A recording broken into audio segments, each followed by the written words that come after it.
My name is David Miller, and I am 61 years old.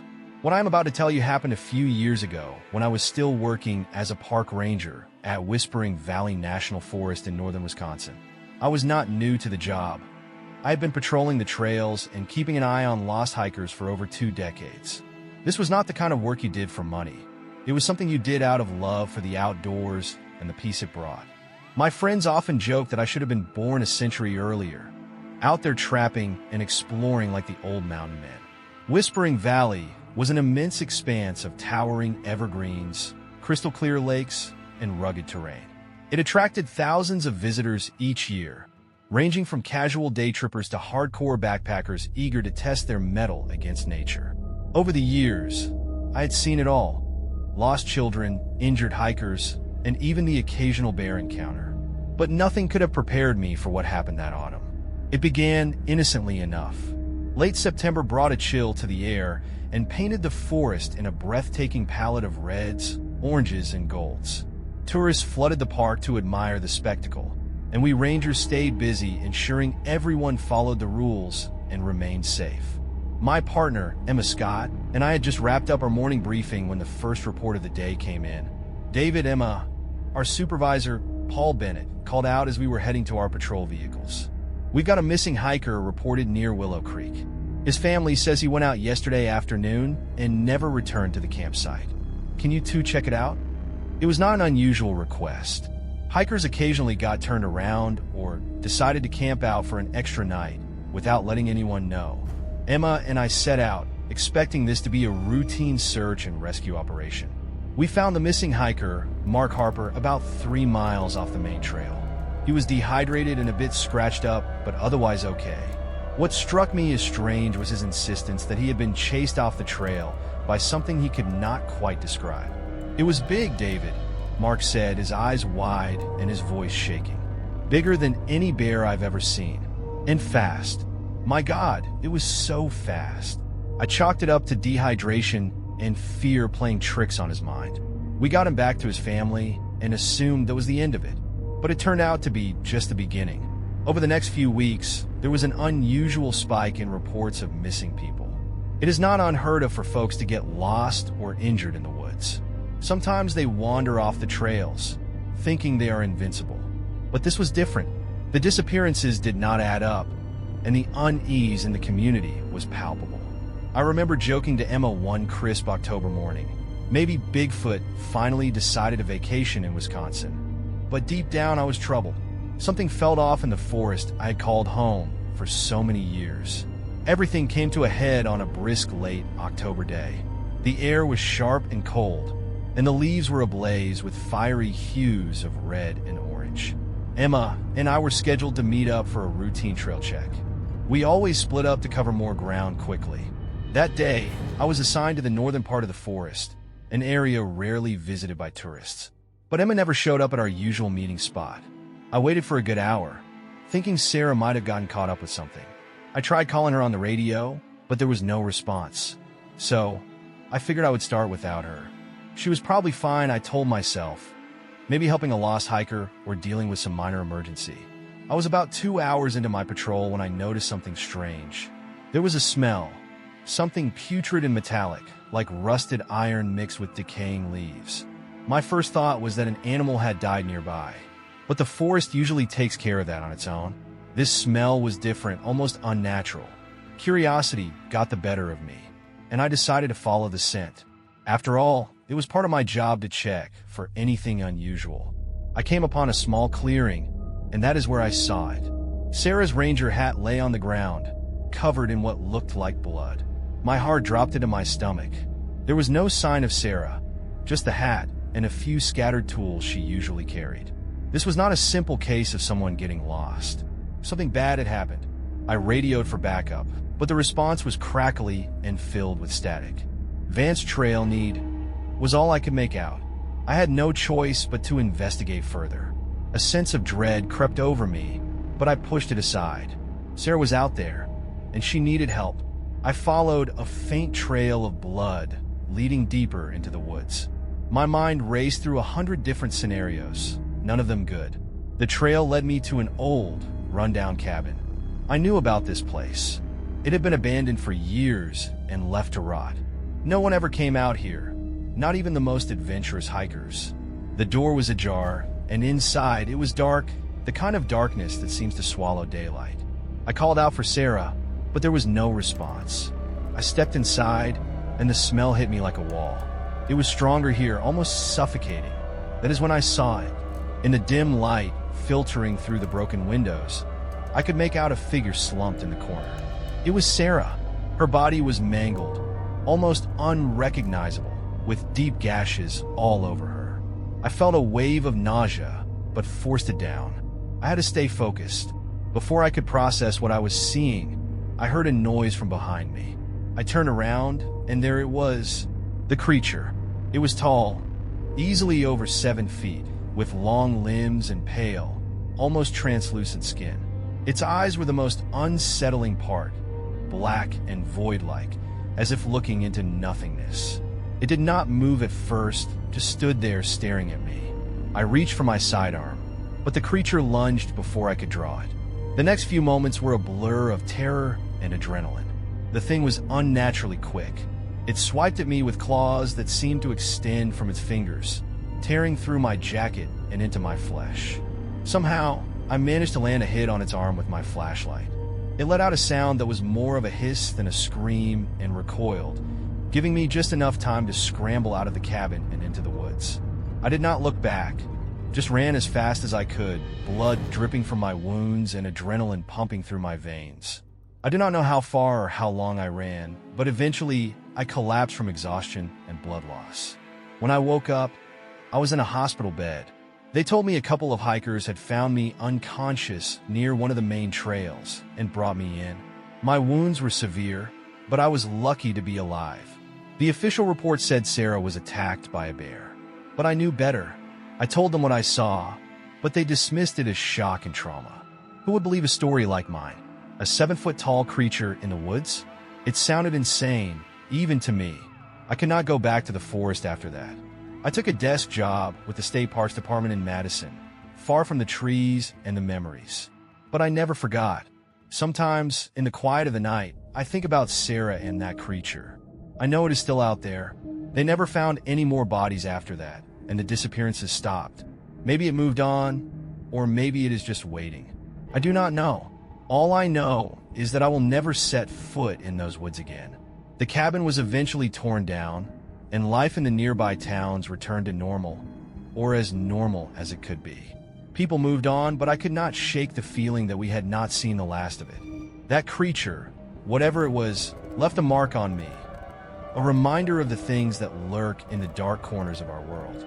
Sarah's family deserved the truth, but how could I explain what really happened?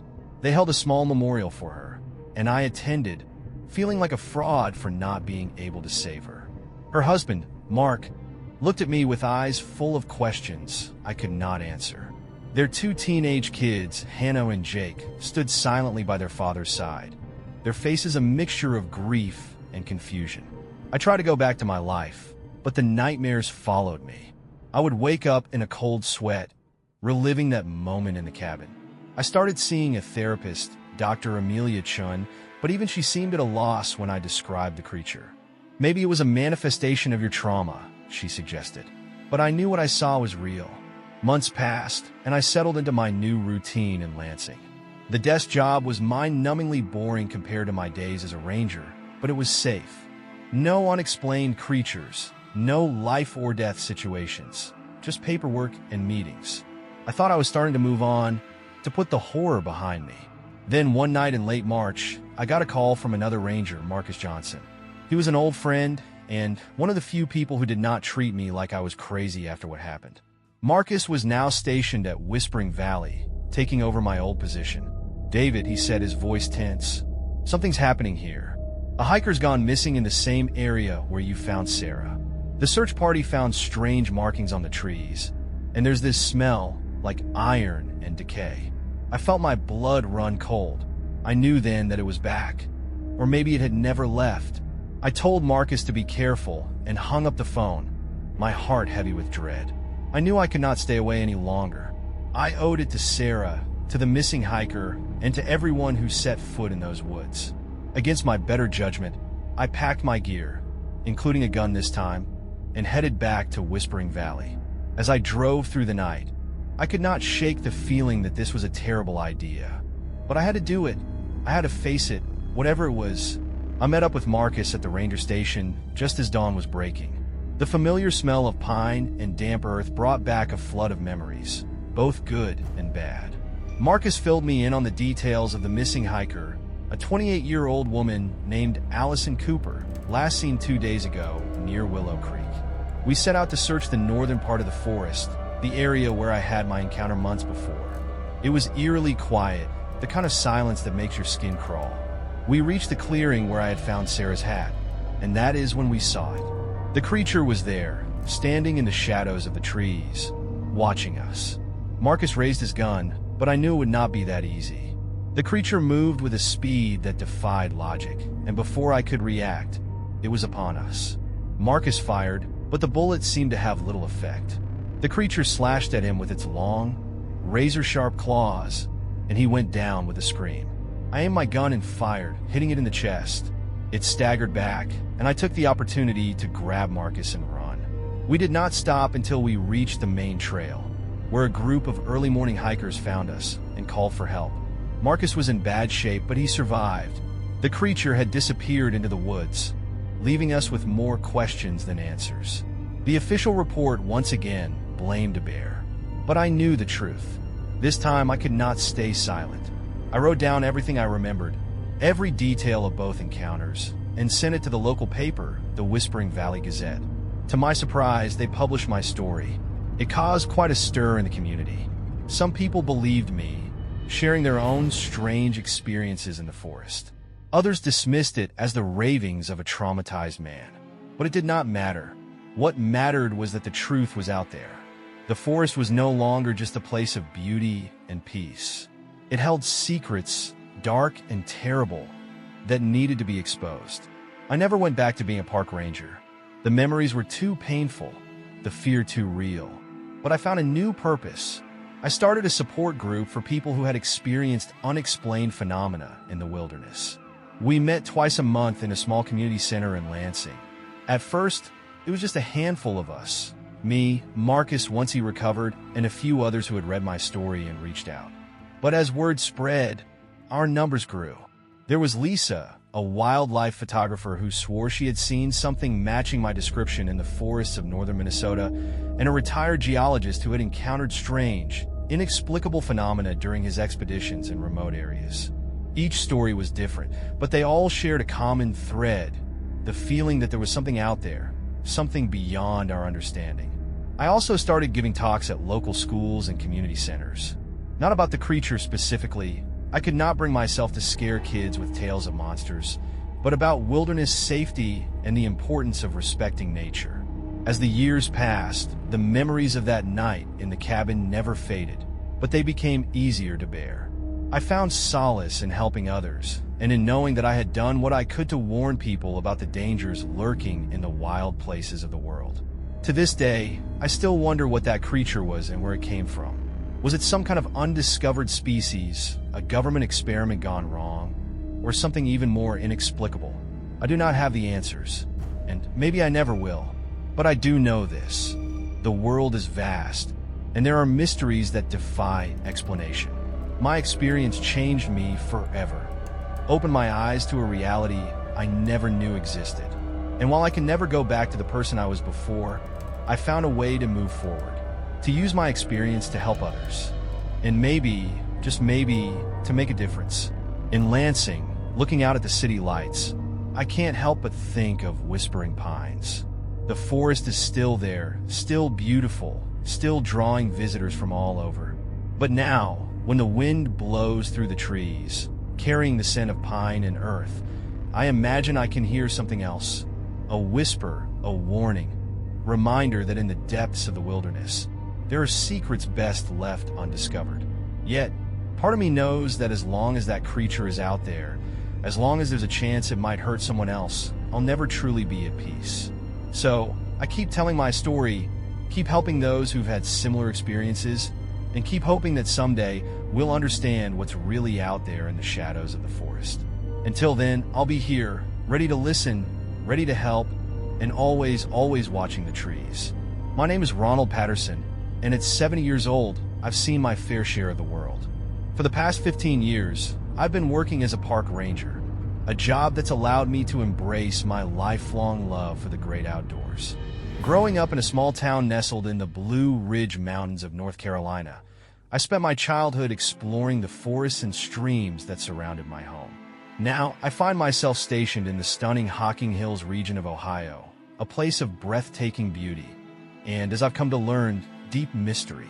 It was last year when everything changed. The events that unfolded in those dense woods have left an indelible mark on my psyche, altering my perception of the natural world I thought I knew so well. On that fateful day, I set out on what should have been a routine patrol with my fellow rangers, Sarah Connolly and Tom Reeves. We'd been grappling with an uptick in reports of lost hikers and even a few missing persons cases. While it wasn't uncommon for inexperienced visitors to underestimate the wilderness, there was something different about these incidents. A shared unease had settled over our team, a feeling that something was amiss in our normally peaceful park. We began our patrol just as the sun was peeking over the horizon, its warm light barely penetrating the lingering fog that clung to the treetops. The air was crisp, carrying the earthy scent of damp leaves and pine. As we made our way deeper into the forest, the sounds of nature surrounded us. The melodious songs of waking birds, the soft rustling of small animals in the underbrush. Tom, always trying to lighten the mood, quipped, "Hey Ron, you think Bigfoot's behind all these missing folks?" We shared a laugh, unaware of how eerily close to the truth his joke would prove to be. As we pressed on, we found ourselves in a particularly dense section of the forest. The ancient trees towered above us, their gnarled roots creating a treacherous obstacle course on the forest floor. The canopy was so thick here that it almost completely blocked out the sunlight, casting everything in a perpetual twilight.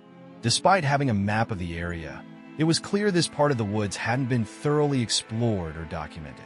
It was in this shadowy realm that we stumbled upon our first clue. An old, weather-beaten backpack lay half-buried beneath a thick layer of fallen leaves. Sarah carefully picked it up, her brow furrowing as she examined its contents. "There's nothing in here but some moldy clothes and a wallet," she reported, her voice tinged with concern. The wallet contained an ID belonging to a man named Eric Simmons, who had been reported missing nearly a decade ago. A chill ran down my spine as I realized the implications of our discovery. We marked the location and pressed on, our senses now hyper-alert to every sound and movement around us.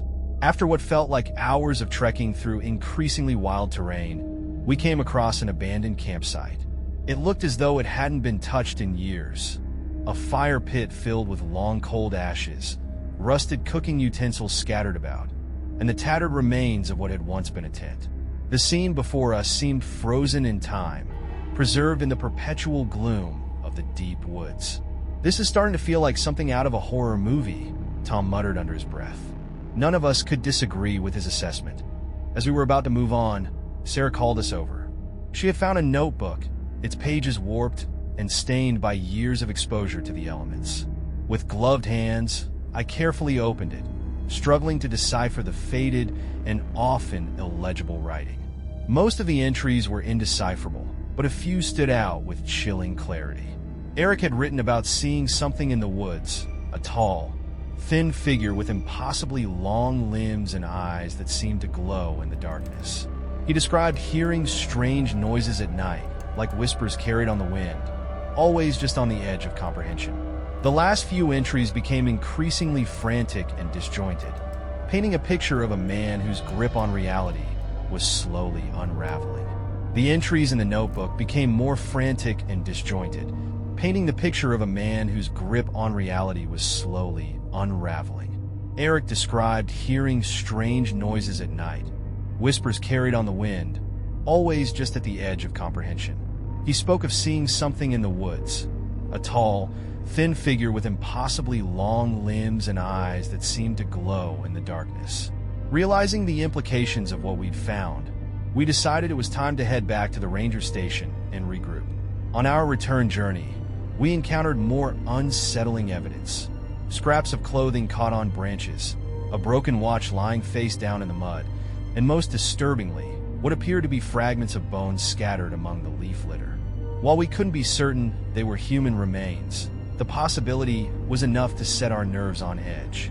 Back at the station, we reported our findings to the local authorities. They promised to send out a search team, but we all knew it wouldn't be enough. Whatever was happening in those woods, it was clear that we needed to take action ourselves. We agreed to venture out again the next day, better prepared and armed for whatever we might encounter. As dawn broke, we geared up and set off. I carried my trusty rifle, Tom armed himself with a shotgun, and Sarah had a pistol holstered at her hip. The weight of the weapons did little to ease the growing sense of dread that had settled over us.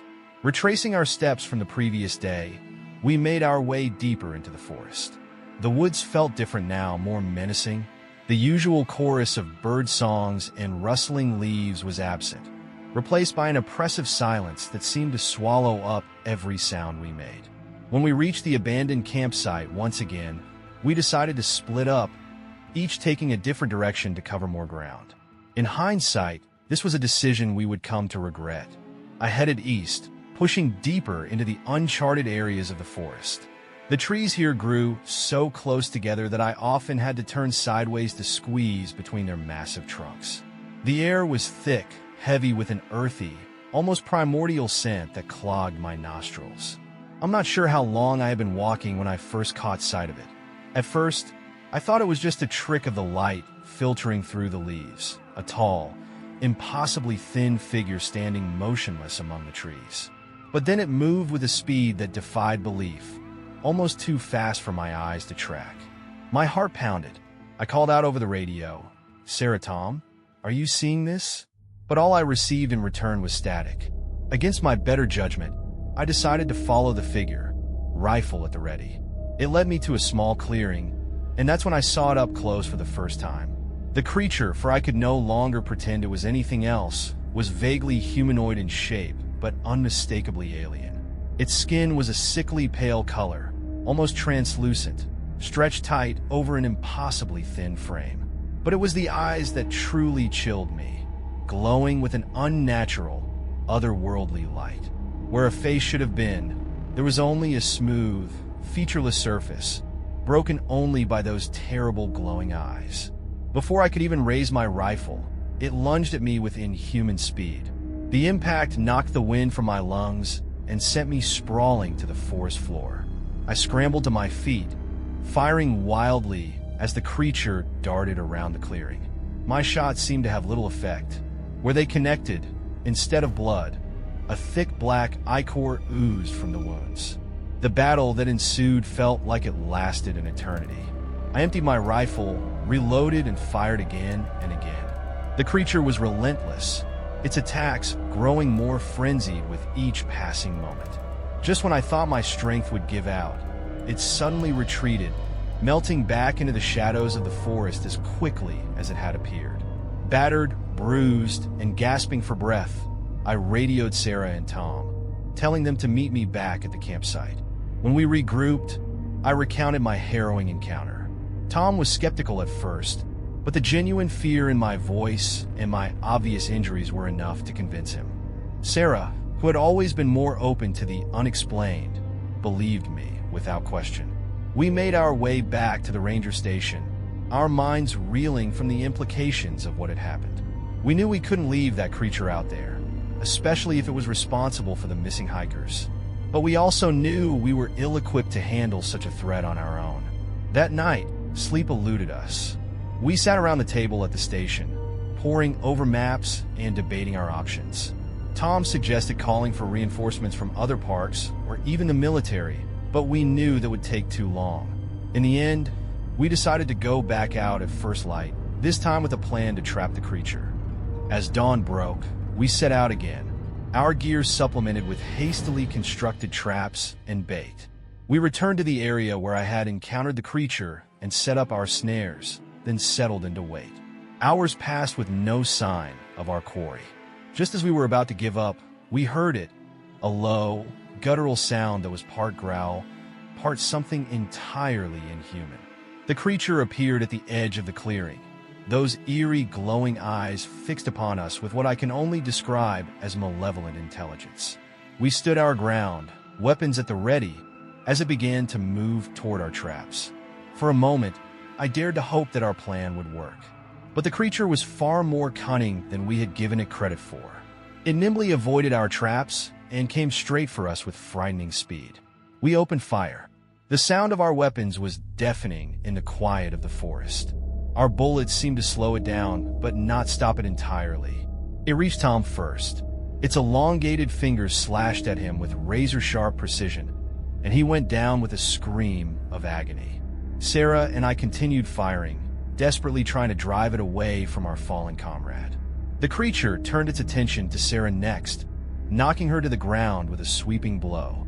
In that moment of desperation, I took careful aim and fired at its head, praying to hit something vital. The shot connected. The creature stumbled backward, giving me just enough time to grab Sarah and pull her to safety. Tom was bleeding profusely, but still alive. We retreated as quickly as we could, half carrying, half dragging him between us. To our immense relief, the creature did not pursue us. It stood at the edge of the clearing, those glowing eyes watching our retreat with an almost contemplative air. We made it back to the station and immediately called for an emergency medical evacuation. Tom was airlifted to the nearest hospital. His condition was critical, but stable. In the days and weeks that followed, an extensive search was conducted in the area, but no trace of the creature was ever found. Authorities, unable or unwilling to accept our story, officially attributed the incident to an attack by an unidentified large predator, possibly a bear. But we knew the truth. We knew what we had seen. Tom survived, but the trauma of the attack left deep psychological scars. He eventually transferred to a less demanding position at the park's visitor center. Sarah stuck it out for a few months, but eventually left her job as a ranger. She moved to Columbus, taking a position with the state's Environmental Protection Agency, as far from the deep woods as she could get while still working in conservation. As for me, I couldn't bring myself to leave the forest. For better or worse, it had become a part of me. I felt a responsibility to stay, to keep watch, and to make sure that thing, whatever it was, didn't claim any more victims. Life in the park goes on. We've repaired and expanded the trail system, put up new warning signs, and implemented stricter protocols for hikers venturing into the backcountry. But deep down, I know it's not enough. That creature is still out there, somewhere in the vast expanse of Hocking Hills. I've thought about quitting more times than I can count, about finding a safe job far away from any forest. But this place, this calling, it's in my blood now. So I stay, despite the fear, despite the memories. The entries in the notebook grew more frantic and disjointed, sketching the picture of a man whose mind was slowly unraveling under the weight of an impossible truth. Eric described strange noises at night, whispers carried on the wind, always just out of reach. He wrote about a tall, thin figure with impossibly long limbs and eyes that seemed to glow in the dark. Despite my best efforts to make sense of it, the answers eluded me, lost in the fevered ramblings of a man on the edge of madness. These days, when I'm out on patrol, I keep my eyes peeled, constantly alert, always watching for any sign that it's out there. Sometimes, in the stillness of the woods, I think I hear something, a rustle in the underbrush, a shadow that seems to flit just beyond my sight. It's probably just my mind playing tricks, a result of the trauma I've experienced, but I can't shake the feeling that it's still out there, watching, waiting, so I stay vigilant. I patrol the trails, warn the visitors, and keep my rifle within reach.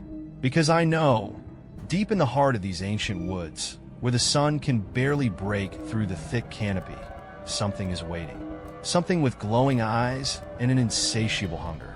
And as long as I draw breath, I'll be here, standing guard against whatever lurks in the shadows. My name is Leonard Price, and I've been a park ranger for the last 10 years. At 66 years old, I've seen more than my fair share of strange happenings in the wilderness, but nothing could have prepared me for what occurred last fall in the Mount Baker Snoqualmie National Forest. Growing up in rural Washington, I spent more time among the towering evergreens than in my family's modest home. It felt only natural to turn my love for the outdoors into a career. The Pacific Northwest has always been my home, its misty forests and rugged mountains a constant source of awe and respect. I've encountered a lot over the years, from lost hikers to aggressive wildlife. But what happened last October is something I'll never forget. It's the kind of tale you'd expect to hear around a campfire, but I swear every word of it is true. It all started on what should have been a routine patrol. The area I work in is vast and largely untouched, a sprawling wilderness that can swallow you whole if you're not careful. That day, I was partnered with Rita Cho, a fellow ranger and good friend. Rita is compact but fierce, with a sharp wit and an even sharper eye for detail. We've been called out to investigate reports of strange noises coming from deep in the forest. As we drove our old Forest Service truck down the winding dirt roads, Rita couldn't resist a bit of playful speculation. "So, Leonard," she said with a grin, "think we're on the trail of Sasquatch today?" I laughed and shook my head. "Nah, probably just some campers who had a few too many drinks and got spooked by an owl. You know how it goes." When we reached the trailhead, we started our hike into the dense forest. The woods were unnaturally silent, the air thick with stillness. It was unsettling, but I brushed it off as just another oddity of the forest. About an hour into the hike, we arrived at the campsite where the noises had been reported. What we found made my blood run cold. The site was in complete disarray. Tents shredded, gear scattered, food overturned as if some violent storm had swept through. But there were no signs of the campers themselves. "Leonard, look at this," Rita called out, kneeling by some unusual tracks in the soft earth. The tracks were unlike anything I'd ever seen. Large, deep impressions with claw-like marks at the edges.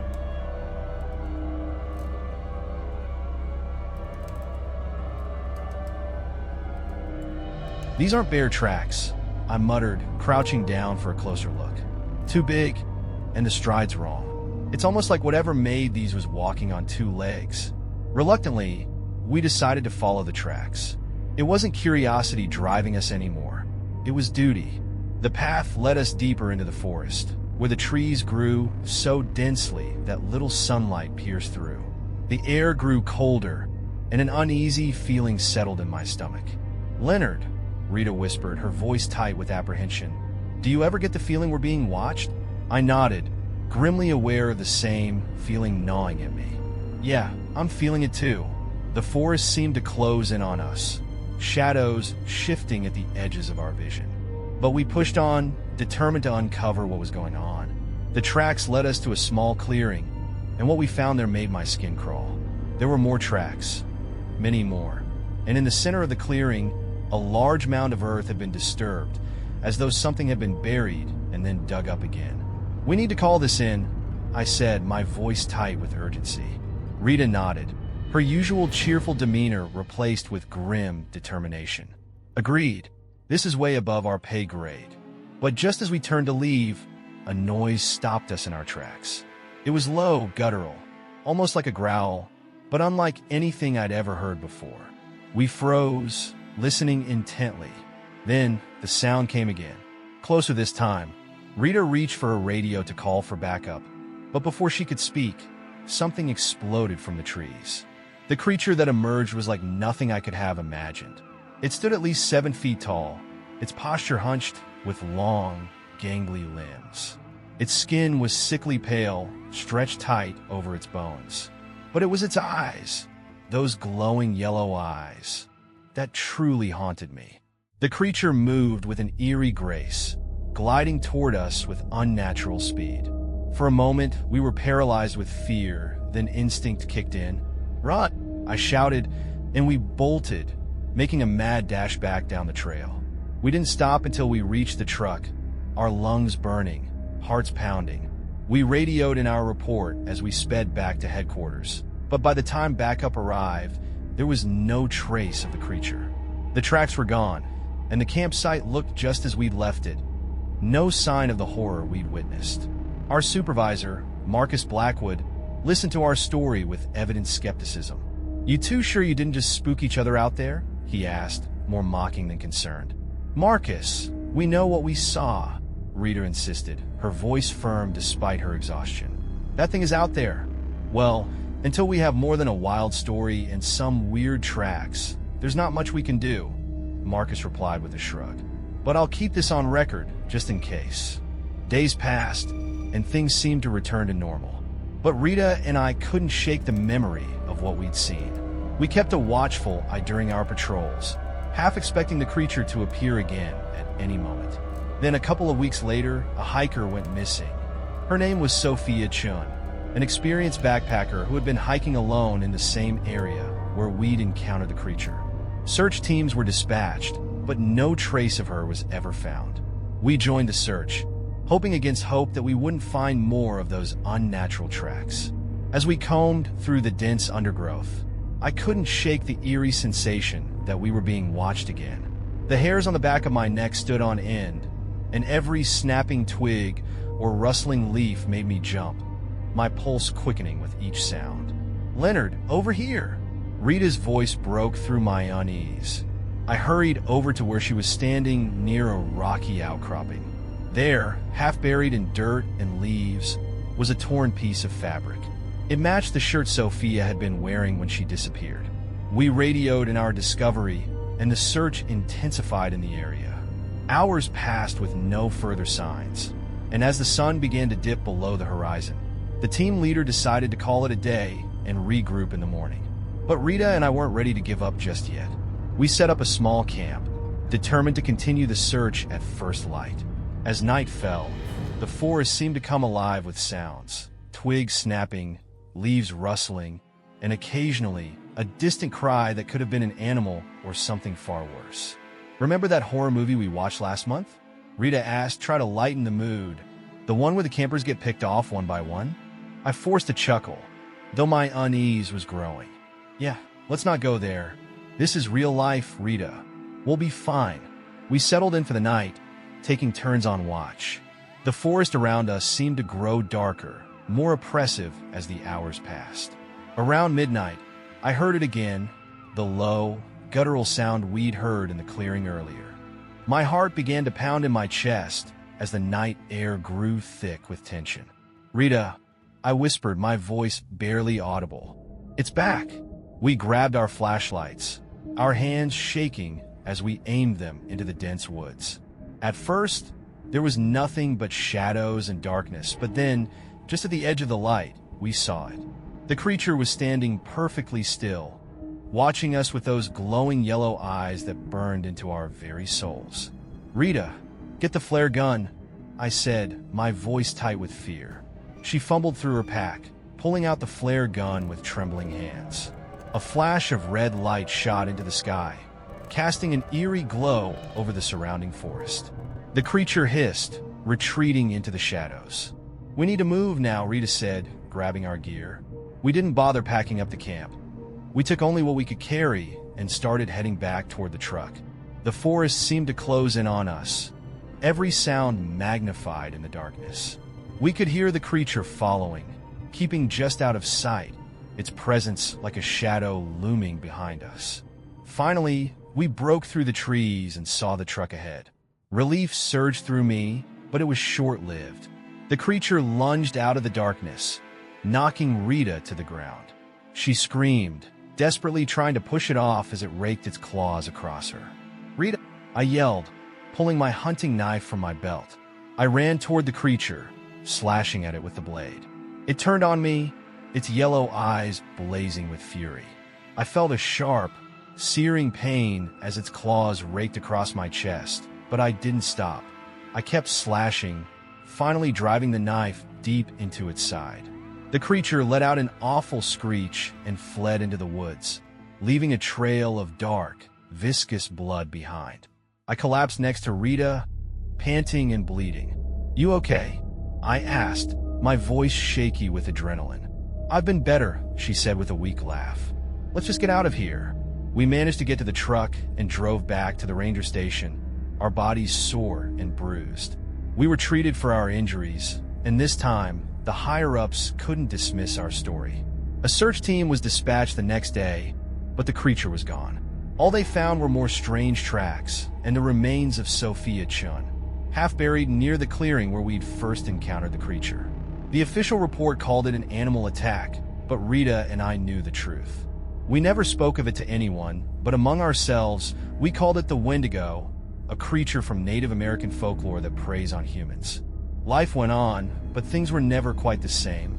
Rita and I still work as rangers, but we're more cautious now, more aware of the things that might be lurking in the shadows of the forest. Every so often, late at night, I hear that low, guttural sound and wonder if it's come back to find us. We never saw the creature again, but the memory of that night still lingers, always there in the back of my mind. It's a reminder that there are things out there we don't understand, things that can't be explained away by science or reason. So if you're ever out in the woods and hear something strange, trust your instincts. You never know what might be lurking just beyond the firelight. As for Rita, she eventually transferred to another park, hoping for a quieter life. We keep in touch, swapping stories and sometimes laughing about that night. But deep down, we both know there's nothing funny about it. It's a part of us now, a shared secret that we carry with us. And if anyone ever asks why I still patrol these woods, despite everything that happened, I just smile and say, someone's got to keep an eye out for the Wendigo. Life as a ranger isn't easy, but it's the life I chose. Despite everything, I wouldn't trade it for anything. The forest is my home, and I will protect it no matter what. Out there, somewhere, I know the Wendigo is watching, waiting for the right moment to strike again. When it does, I'll be ready. My name is Victor Brooks, and I am 73 years old. I've been a park ranger at Blackwood National Forest in Idaho for the last 15 years. Most people think a job like mine is all about serene landscapes and peaceful walks through the woods. And most of the time, they're right. I spend my days educating hikers, checking trails, and keeping our corner of nature pristine. I've got a wife, Eleanor, and a teenage son, Max, who always roll their eyes when I start a story with, back when I was out in the woods. But this one, I've never told them. It's not your typical ranger tale. What I'm about to share will make you question everything you thought you knew about the natural world and the creatures that inhabit it. It all started on an unusually warm fall day, the kind where summer stubbornly lingers. The leaves were just beginning to turn, splashing the forest with hues of gold and crimson. I was out doing a routine check on some of the more isolated trails, the ones that don't see much foot traffic. My buddy Frank Holloway, another ranger, was supposed to meet me later to help clear some debris reported blocking part of Aspen Ridge Trail. I was about a mile, and when I noticed something strange, the forest was unnervingly quiet.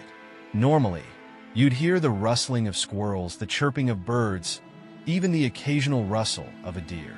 But that day, there was nothing, just the crunch of my boots on the path and the whisper of wind through the trees. I remember thinking maybe a predator was nearby, a mountain lion or something. It wasn't unheard of, but it was rare enough to put me on edge. I radioed Frank to see where he was. "Hey Frank, you close? It's weirdly quiet out here, man," I said, my voice sounding louder than usual in the stillness. "Just about there, Vic, hold tight," Frank replied, his voice crackling through the static. I decided to keep moving forward, figuring Frank would catch up soon. That's when I saw it. A deep gouge in one of the towering pines. It wasn't a claw mark from a bear or a cat. It looked like something had ripped into it with incredible force, leaving a gaping wound in the bark. The exposed wood was pale, almost white, sharply contrasting with the rough, dark exterior of the tree. The hairs on the back of my neck stood up. I called Frank again, my voice tight with tension. "Frank, you've got to see this. It's like something shredded this tree. Never seen anything like it." "I'm on my way," he said, sounding more serious this time. As I stood there waiting, I started to feel uneasy. One of those gut feelings when you know something's wrong, but you can't quite place it. The silence seemed to press in on me, heavy and oppressive. I strained to hear any sign of life, but the forest was still. Then I heard it, a faint rustling in the underbrush followed by a low, almost imperceptible hum. It was unlike anything I'd ever heard before. Not quite mechanical, not quite organic. It set my teeth on edge and made my skin crawl. My hand instinctively went to the can of bear spray on my belt. Not much, but it was something. Frank arrived a few minutes later, puffing slightly from the hike. He was a big guy, built like a linebacker with a thick beard and kind eyes. But now, those eyes were wide with shock as he took in the damage to the tree. "What the hell, Vic? That tree looks like it went through a shredder," he said, running a hand through his beard. "I know," I said, holding up a hand for silence. The hum had stopped, but the eerie quiet remained. "Did you hear anything on your way up here? Any animals?" Frank shook his head slowly. "Now that you mention it, no. It's like the whole forest just shut down. We decided to press on, our curiosity piqued, and a sense of duty urging us forward. As we walked, we started finding more signs of something, branches broken in strange ways, tracks neither of us could identify. They were almost like human footprints, but elongated, with what looked like claw marks at the tips. Frank, always the joker, tried to lighten the mood. "Maybe Bigfoot's been hitting the gym," he said with a forced chuckle. I managed a weak smile, but I could tell he was just as uneasy as I was.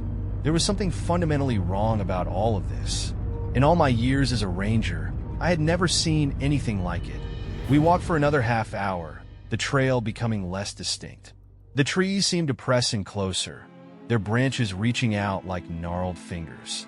The light filtered through the canopy in a strange way, making everything look slightly off, like we'd stepped into a twisted version of our familiar forest. Finally, we reached a small clearing. In the middle of it, we saw something that made our blood run cold. A tent, or what was left of it, shredded and scattered like confetti. There were no signs of its occupants, just a couple of backpacks, also torn open with their contents spilled across the ground. It looked like someone or something had gone through them in a hurry. I picked up a wallet lying in the dirt, my hand shaking slightly. The ID inside belonged to a Michael Carpenter from Boise. "Frank, we need to call this in. People are missing," I said, already reaching for my radio. Before I could make the call, we heard that hum again, louder this time, coming from the trees behind us. We turned around slowly, eyes scanning the dense forest, and then we saw it. At first, it was just a shadow, a vague outline that seemed to shift and ripple, as if the forest itself was distorting. As we looked at it, the creature finally stepped into the clearing, and the details became horrifyingly clear. It was humanoid, but not human. Its skin was a mottled gray, stretched tight over a skeletal frame that seemed too tall, too thin to be natural. Its limbs were too long, and its joints bent in ways they shouldn't. But it was the face that haunted me. Its eyes were like black voids, impossibly deep and dark, staring directly at us. It had no mouth, but the hum seemed to emanate from its entire body, vibrating the air around it. The creature tilted its head as if studying us, and I felt a wave of cold dread wash over me. This wasn't just a predator. This was something ancient, something that didn't belong in our world. Frank and I stood frozen, unable to move or speak. Time seemed to stretch, the seconds feeling like hours, as we stared at the impossible being before us. Then, in a burst of speed that defied its gangly frame, it lunged at Frank. Frank barely had time to scream before it was on him. I watched in horror as it tore into him with its long, clawed fingers. Blood sprayed everywhere, and Frank's screams echoed through the trees, a sound of pure terror and agony that would haunt my nightmares forever. I snapped out of my paralysis and fumbled for the bear spray. My hands were shaking so badly I could barely grip the canister, but I managed to get a full blast in its direction. It barely seemed to notice. It slowly turned its head toward me, its black eyes boring into mine. And in that moment, I felt an alien consciousness brush against my mind. I understood then that this thing wasn't just a creature. It was something our human minds couldn't begin to comprehend. I did the only thing I could think of. I ran. I ran as if my life depended on it, because it did. I crashed through the underbrush, not caring about the branches scratching my face or the thorns tearing at my clothes. I could hear it behind me, the hum growing louder, but I didn't dare look back. My lungs burned, my legs felt like they were made of stone, but I kept going. I had to reach the ranger station. I had to get help. Bursting out of the forest, I stumbled onto the main trail and nearly collapsed. Another hiker, A young man I would later learn was named Alex Tanner saw me and rushed over. "Jesus, man, what happened?" he asked, grabbing my arm to steady me. "No time to explain," I gasped, my heart hammering in my chest. "We need to get to the station. Now!" Alex didn't argue. We made it to the station, and I slammed the door behind us, bolting it shut. I grabbed the radio, my voice shaking uncontrollably. "Mayday, mayday. This is Ranger Victor Brooks at Blackwood Station. We have an emergency. Frank Holloway is down, and there's something out there. We need help now." The response was immediate. Other rangers and local authorities mobilized quickly. Within the hour, law enforcement and search teams flooded the area. They found Frank's body, or what was left of it. The sight was grisly, and I had to look away. The image of my friend's final moments was seared into my memory, a horror I knew I would never forget. The search for the creature turned up nothing. No tracks, no signs.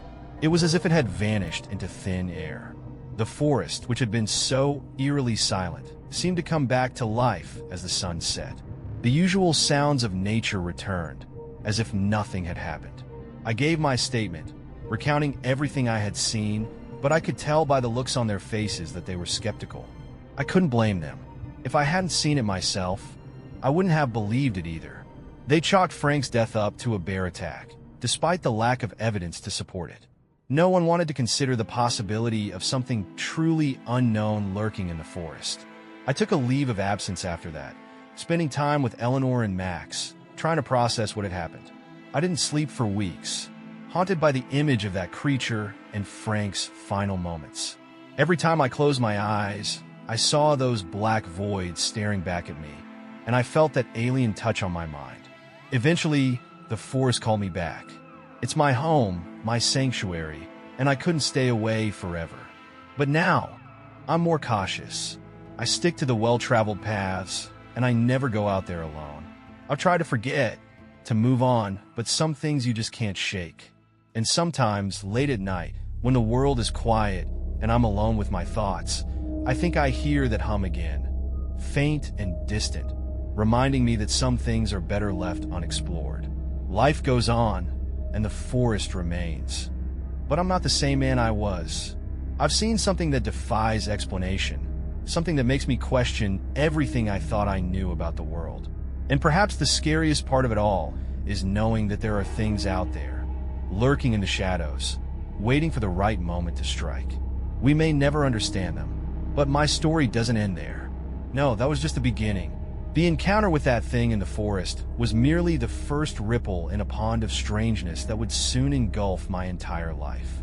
As I struggled to piece together the fragments of what had happened, I found myself drawn deeper into a world I never knew existed, a world where the lines between reality and nightmare blur. It started small. A few weeks after the incident, I noticed strange symbols carved into trees near the ranger station. They weren't graffiti or trail markers, but intricate, swirling designs that seemed to shift and change if you looked at them too long. I tried to photograph them, but every picture came out blurry, as if the symbols themselves were refusing to be captured. Then came the dreams. Night after night, I found myself back in that clearing, reliving Frank's death. But these dreams were different. In them, the creature spoke to me, not with words, but with images and sensations that overwhelmed my mind. I saw impossible geometries, vast cosmic landscapes that ached to look at, and always, those black, empty eyes staring into my very soul. I woke from these dreams drenched in sweat, my heart racing, my mind reeling from visions I couldn't begin to comprehend. Eleanor was worried sick about me, but how could I explain it? How could I tell her that every night I was communicating with something that shouldn't exist? As weeks turned into months, I began noticing other strange occurrences in the forest. Hikers reported hearing odd noises, a low hum or vibration that seemed to come from everywhere and nowhere at once. Animals were found dead, their bodies twisted into unnatural shapes. And there were the disappearances. Not many, but enough to be noticeable. People would venture into the forest and never come out. I tried to warn my superiors, to make them understand that something was terribly wrong in Blackwood National Forest, but they refused to listen. Tourism was up, and rumors of strange occurrences had transformed our quiet corner of Idaho into a hot spot for thrill seekers and paranormal enthusiasts.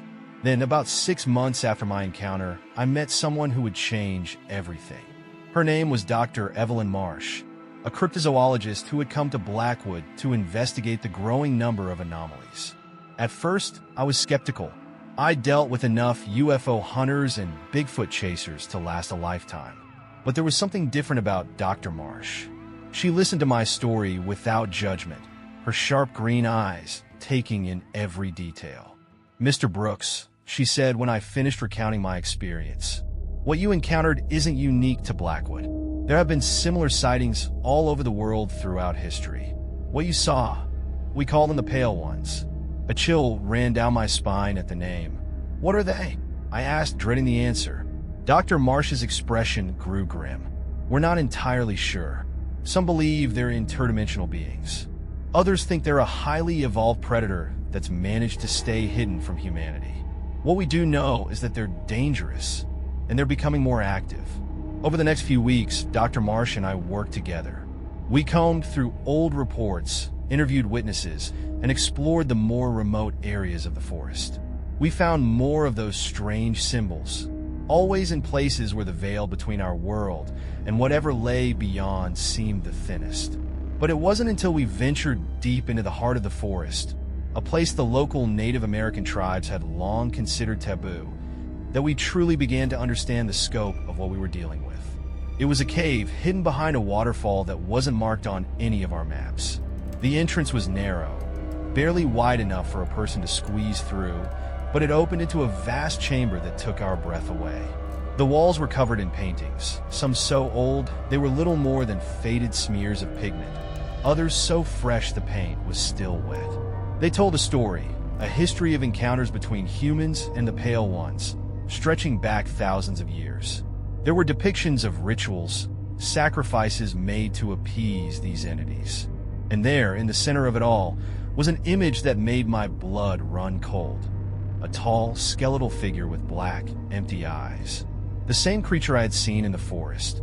As we stood there, struggling to process what we were seeing, we heard it, that familiar hum, growing louder by the second. Dr. Marsh and I exchanged a glance, our flashlights trembling in our hands.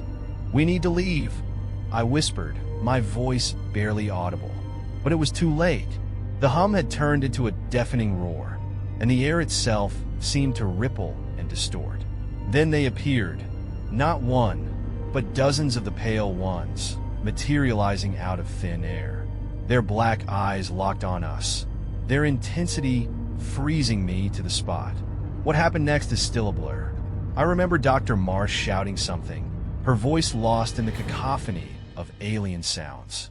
I remember running, stumbling through the darkness of the cave, the scrape of inhuman feet echoing behind us. And I remember emerging into the sunlight, gasping for air, certain that at any moment, the darkness would swallow us whole again. But they didn't follow us out of the cave. When we finally dared to look back, the entrance had vanished, as if it had never existed at all. Dr. Marsh and I made our way back to civilization in silence, both of us struggling to process what we'd witnessed. It wasn't until we reached the ranger station, the familiar surroundings grounding us somewhat, that we dared to speak about our experience. "What do we do now?" I asked, my voice hoarse from the ordeal. Dr. Marsh ran a hand through her disheveled hair, her face pale but determined. "We need to tell someone. This is bigger than us, Victor. Much bigger. But who would believe us?" I asked. We had no evidence, no proof of what we'd seen. The cave had vanished, taking with it any chance of documenting our discovery. We were left with nothing but our memories and a growing sense of dread. Over the next few weeks, Dr. Marsh and I tried to continue our research, but it was clear that our encounter in the cave had changed everything. The forest felt different now, as if it were holding its breath, waiting for something. The strange occurrences increased in frequency and intensity. More and more hikers went missing, their belongings found scattered and torn, just like that first campsite I had discovered with Frank. And then there were the dreams. Every night, I found myself back in that cave, surrounded by the Pale Ones. But now, instead of just observing, they seemed to be trying to communicate with me.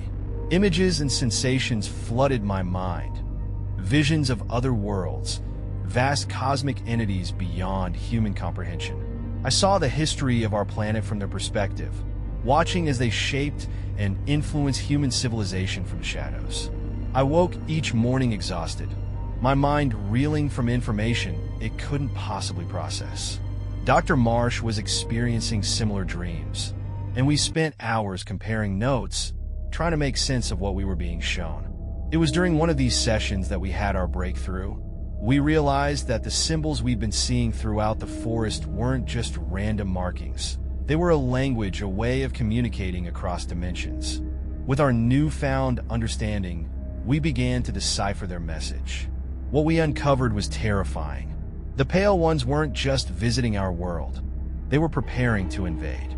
The increase in activity, the disappearances, it was all part of a larger plan. They were testing our defenses, probing for weaknesses in the fabric of reality. Armed with this knowledge, we knew we had to act. But who would believe us?